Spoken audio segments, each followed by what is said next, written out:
নমস্কাৰ ছাত্ৰ ছাত্ৰীসকল আজি আমি লেটছ ৰিড 14 নম্বৰ যেটো নেকি 19 নম্বৰ পেজৰ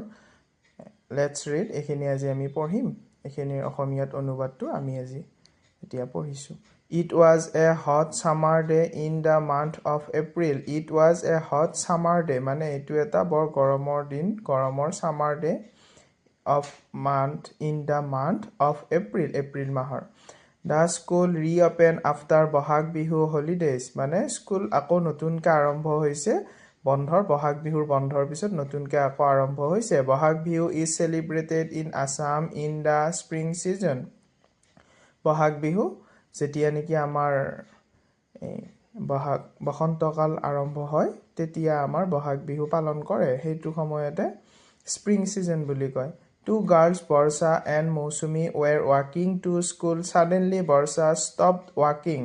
মানে বৰষা আৰু মৌচুমী নামৰ ছোৱালী দুজনীয়ে খুজকাৰি আহি আছিল আৰু suddenly মানে হঠাতে বৰষা stop walking. বৰষা ৰখি দিছে ৰাস্তাতে ৰখি দিছে ৰৈ দিছে বৰষা stopped walking.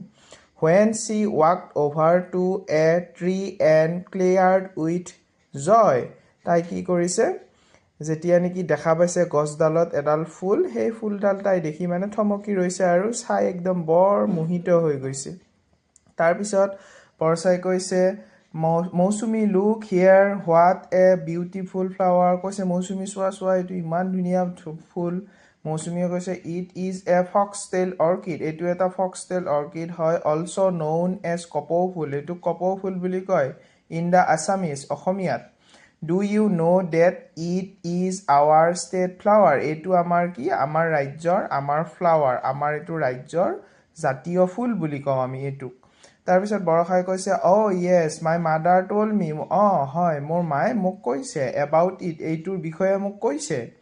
It blooms in the spring season এইটো কি হয় যেতিয়া নেকি বসন্ত ঋতু হয় তেতিয়া এইটো ফুলে মৌচুমীয়ে কৈছে যে তেতিয়া beside foxtail orchid different colorful flowers also bloom in spring season কৈছে বহু ধৰণৰ ফুল ফুলে বসন্ত ঋতুতে ফুলে বৰ ধুনীয়া ধুনীয়া বিভিন্ন ৰঙৰ ফুল ফুলে তাৰ পিছত nature looks beautiful and fresh in spring মানে যেতিয়া নেকি আমাৰ প্ৰকৃতিখনে নতুন ৰূপ লয় যেতিয়া আমাৰ স্প্ৰিং সিজন আহে বসন্ত ঋতুত আমাৰ প্ৰকৃতিখনে নতুন ৰূপ লয় আৰু ধুনীয়া হৈ উঠে সেউজীয়া হৈ উঠে আমাৰ দেহ মন বিলাকো ভাল লাগে তেতিয়াই আমাৰ বহাগ বিহু পালন কৰা হয় এইখিনি কথা কৈছে আৰু আমি আজি এইখিনিয়ে বুজিলো আৰু মোক যাতে এটা লাইক আৰু এটা কমেন্ট কৰি দিয়া তোমালোকে নেক্সট ভিডিও পাবলৈ সক্ষম হ'বা আৰু দ্বিতীয়তে চেনেলটো সাবস্ক্ৰাইব কৰি দিবা আৰু বেল আইকনটো বজাই দিবা যাতে মই আৰু আগলৈ ভিডিও বনাবলৈ আৰু সাপোৰ্ট পাওঁ